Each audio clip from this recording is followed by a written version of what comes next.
Diamond Harbour মথুরাপুরের counting সেন্টারে vote লুট করে জেতা যায়।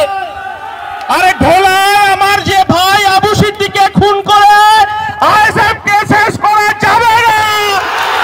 তাই ওরা নতুন খেলায় নেমেছে। আইএসএফ সামনে 2026-এর বিধানসভা নির্বাচন। তাই একটা আবু সিদ্দিকী, একটা আমার আনিস খান আর আমার ভাঙড়ের 3 জনকে খুন করে আমাদের আইএসএফ কে শেষ করা যাবে না। তাই শহীদের রক্ত হবে না কো ব্যর্থ, শহীদের রক্ত হবে না কো ব্যর্থ। মানস চ্যাটার্জি আর এই রাজদীপ সরকার যদি 1 ঘন্টার জন্য নিরপেক্ষ থাকে, এই দক্ষিণ 24 পরগনা থেকে তৃণমূল দলটা উঠে যাবে, এটা গ্যারান্টি দিয়ে বলতে পারি। মমতা বন্দ্যোপাধ্যায় কান খুলে শুনে রাখুন, দিয়েছি তো রক্ত, আরো দেব রক্ত। এই রক্তের বন্যায় দেশে যাবে অন্যায়। থেকে শুরু করব বুঝতে পারছি না। আসলে এটা বৃষ্টি বা পানি নয়, এটা ঢোলা মানুষের চোখের জল। মাননীয় মুখ্যমন্ত্রী, আপনি বোরখা পরে আপনি মুসলমান দরদি সাজেন, যদি আপনার পুলিশের স্পাই থাকে একবার ঢোলাতে দেখে যান। ঢোলার মানুষের বুকে আগুন জ্বলছে। ডায়মন্ড হারবার মথুরাপুরের কাউন্টিং সেন্টারে ভোট লুট করে জেতা যায়। আরে ঢোলায় আমার যে ভাই আবু সিদ্দিককে খুন করে আইএসএফ কে শেষ করা যাবে না। মমতা বন্দ্যোপাধ্যায়, আপনি শুনে যান, আপনি এই রাজ্যের মুখ্যমন্ত্রী, আপনি এই রাজ্যের পুলিশ মন্ত্রী, আপনি চেষ্টা করেছিলেন আইএসএফ কে আটকানোর জন্য। আর আমার দলের চেয়ারম্যান বাঘের বাচ্চার কিছুক্ষণের মধ্যে ঢুকছে।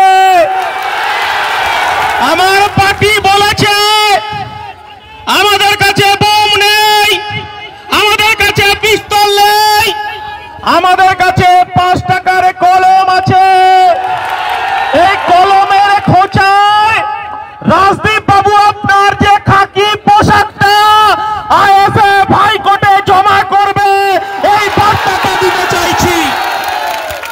কিন্তু আমার ভাইদের কাছে অনুরোধ, মমতা বন্দ্যোপাধ্যায় 2023 সালে যে আগুনে প্রথম হাত দিয়েছিল, নওশাদ সিদ্দিকী সহ আমাদেরকে 88 জনকে গ্রেফতার করেছিল, সেই রাস্তায় মমতা বন্দ্যোপাধ্যায় আর হাঁটবেন না। উনি বুঝে গেছেন আর একবারে যদি আমাদের দিকে হাত বাড়ায়, এরপরে ব্যালট বাক্স কালীঘাটে নিয়ে গিয়ে গুনতে হবে, এটা মমতা বন্দ্যোপাধ্যায় জানে। সারা রাজ্যে গরিব মানুষের ভোট লুট হয়েছে, খেটে খাওয়া শ্রমজীবী মানুষের ভোট লুট হয়েছে। ভাববেন না যে তৃণমূল কংগ্রেস 29টা সিট পেয়েছে, ব্যালট বাক্স ছিনতাই হয়েছে, ব্যালট বাক্স লুট করে ভোটাধিকারে ভাইপোকে 7 লাখ ভোটে জেতানো যায়, বাপি হালদারকে জেতানো যায়, 29টা এমপিকে পাঠানো যায়। কিন্তু এই গরিব খেটে খাওয়া মানুষের যে ভোট দিতে দিল না তৃণমূল কংগ্রেস, আগামী দিনে আমরা খাতায় কলমে 5 টাকার কলম দিয়ে বুঝিয়ে দেব। মাননীয় মুখ্যমন্ত্রী, মাননীয় মুখ্যমন্ত্রী, আপনাকে বলছি, বামফ্রন্ট সরকার মধ্য গগনে চলছে। বুদ্ধদেব ভট্টাচার্য মুখ্যমন্ত্রী, আমার আজকে যে চাচা আছেন যিনি সন্তানকে হারিয়েছেন, তার বুক ফাটা আর্তনাদ, তার চোখের জল মমতা বন্দ্যোপাধ্যায় আপনি ফেরত দিতে পারবেন না। সেদিনকে আমরা রিজওয়ানুর রহমানের কথা ভুলে যাইনি। রিজওয়ানুর রহমান অশোক তটির মেয়েকে ভালোবাসার অপরাধে সেদিনকে আমরা দেখেছিলাম এই রাজ্যের পুলিশ প্রধান ছিলেন জ্ঞানবন্ত সিং।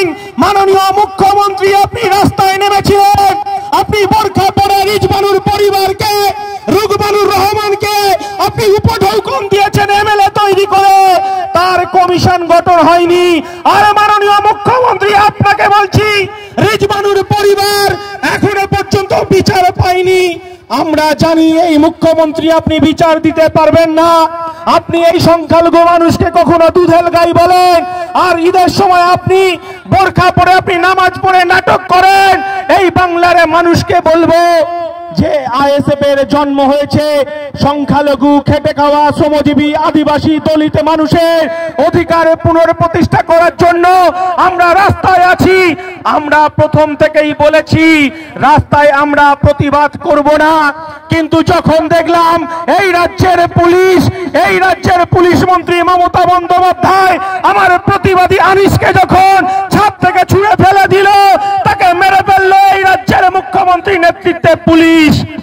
আর আজকে আমার আবু সিদ্দিকী, তার অপরাধ ছিল সে আইএসএফ এর ঝান্ডাটা নিয়ে লোকসভা নির্বাচনে অজয় দাসের হয়ে প্রচার করেছিল, এটাই তার অপরাধ। আমি আসার আগে আমাকে আপনারা জানেন স্টুডেন্ট ফ্রন্টের নেতা রাকেশ বেরা প্রতিবাদের আর একটা নাম এই বাংলার শিক্ষা জগৎ এই ওবিসি বাতিল করার দাবিতে তারা আবার রাস্তায় নেমেছে, মমতা বন্দ্যোপাধ্যায় টার্গেট করেছে। রাকেশ আমাকে ফোন করে বলছে দাদা দত্তপুকুর থানা আমার নামে এফআইআর করেছে।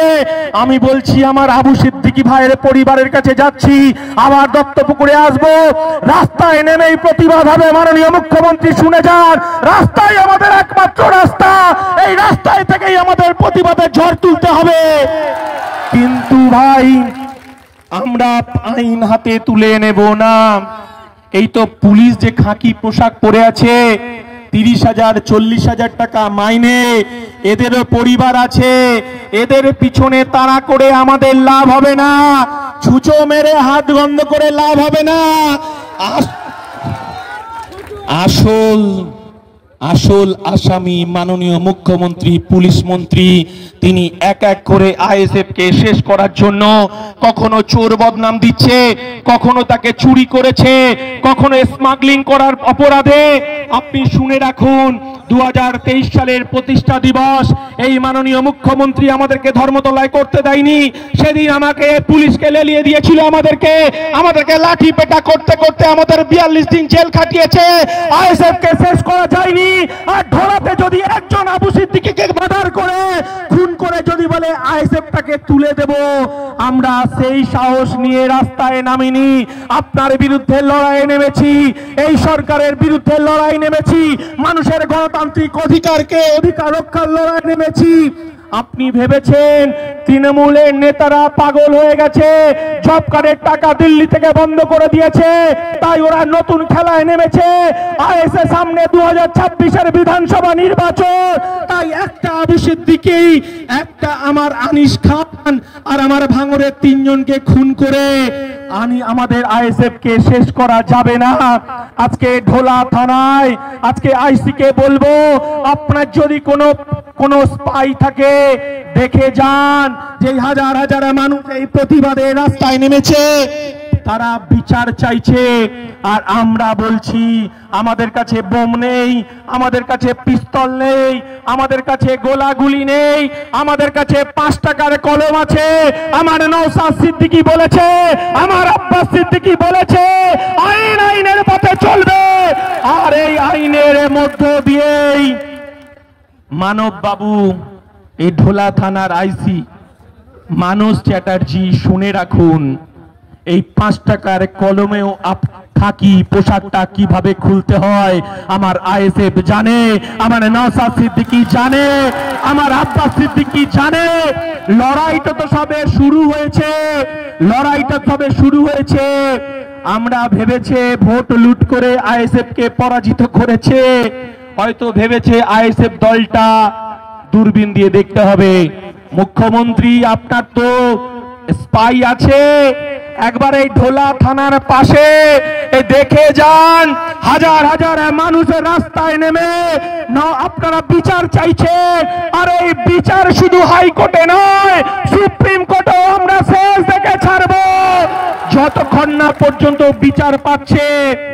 আমরা শুধু এই কথাটা বলতে চাইছি যে আমাদের লড়াইটা আবার বুঝে গিয়ে আবার তৃণমূলের চোখে চোখ রেখে, তৃণমূল ভোট লুট করেছে, ব্যালট বাক্স লুট করেছে, গরিব মানুষের ভোটাধিকার লুট করেছে। মানুষের ভোট কিন্তু ব্যালটে যায়নি।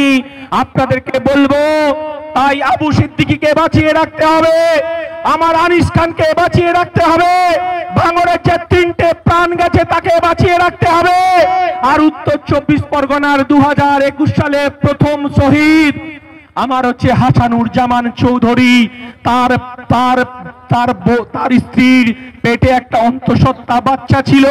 এই তৃণমূলে মমতা বন্দ্যোপাধ্যায় প্রত্যেকটা পাড়ায় পাড়ায়, প্রত্যেকটা জেলায় জেলায় একটা করে শওকত মোল্লা তৈরি করেছে, একটা একটা শাহজাহান শেখ তৈরি করেছে। আমরা বলতে চাইছি যে আমরা আইনের পথেই বুঝে নেব।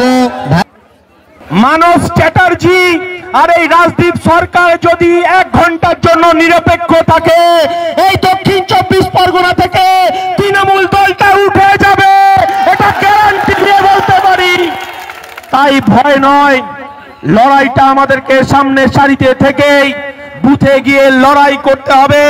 এই লড়াইয়ের মধ্য দিয়ে আমার আদিবাসী, দলিত, আমার খেটে খাওয়া শ্রমজীবী, আমার পিছিয়ে পড়া, আমার সংখ্যালঘু ভাইদের তাদের অধিকারের দাবি আমাদের বিধানসভায় পাঠাতে হবে। সেই অঙ্গীকার নিয়েই আবু সিদ্দিকীর তার পিতার হাহাকার, তার চাচার হাহাকার আমরা মেটাতে পারবো না। আমার পার্টির রাজনৈতিক ইতিহাসে তারা শহীদ হয়ে থাকবে, তাই শহীদের রক্ত হবে না কো ব্যর্থ, শহীদের রক্ত হবে না কো ব্যর্থ। দিয়েছি তো রক্ত, আরো দেব রক্ত। মমতা বন্দ্যোপাধ্যায় কান খুলে শুনে রাখুন, দিয়েছি তো রক্ত, আরো দেব রক্ত। এই রক্তের বন্যায় দেশে যাবে অন্যায়। এই কথা বলে সবাইকে সংগ্রামী অভিনন্দন জানিয়ে আমার বক্তব্য শেষ করছি। জয় হিন্দ। আবু সিদ্দিকী ভাই তিনি অমর রহে, তিনি জিন্দা থাকবেন আমাদের।